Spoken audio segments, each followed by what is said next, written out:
اکثر دوست احباب ہمارے پاس آتے ہیں تو ان کو یہی پریشانی ہوتی ہے، بچہ بیمار ہے، بیٹی کا رشتہ نہیں آتا، جاب نہیں مل رہی، قرضہ نہیں اتر رہا، مکان نہیں بنا۔ یہ چیزیں زندگی میں ہوتی ہیں ہر ایک کے ساتھ، مگر اس کا یہ مطلب نہیں کہ اب کسی نے کچھ کر دیا ہے۔ کسی نے کچھ نہیں کیا۔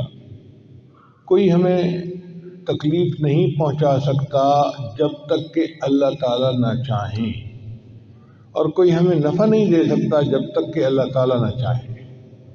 نفع اور نقصان اللہ کے اختیار میں ہے، اب وہ ہمارا پروردگار ہے، اور ہمیں اس بات پہ خوشی ہونی چاہیے۔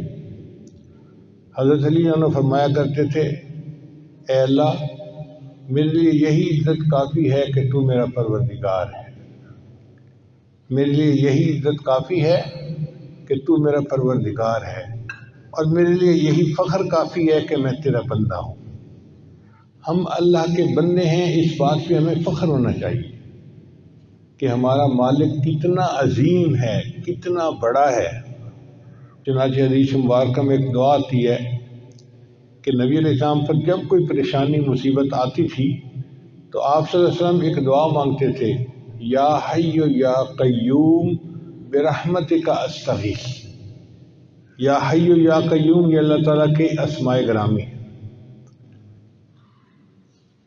تو یا حی یا قیوم برحمتک استغیث، اے اللہ اپنی رحمت کے ساتھ میری مدد فرما۔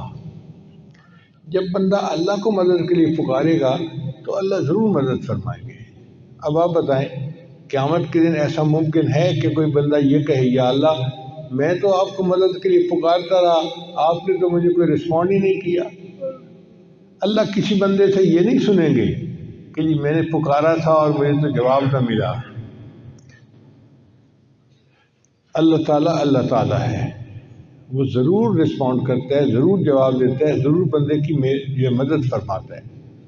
ہمیں مانگنا نہیں آتا، ہم الزام ان کو دیتے تھے، قصور اپنا نکل آیا۔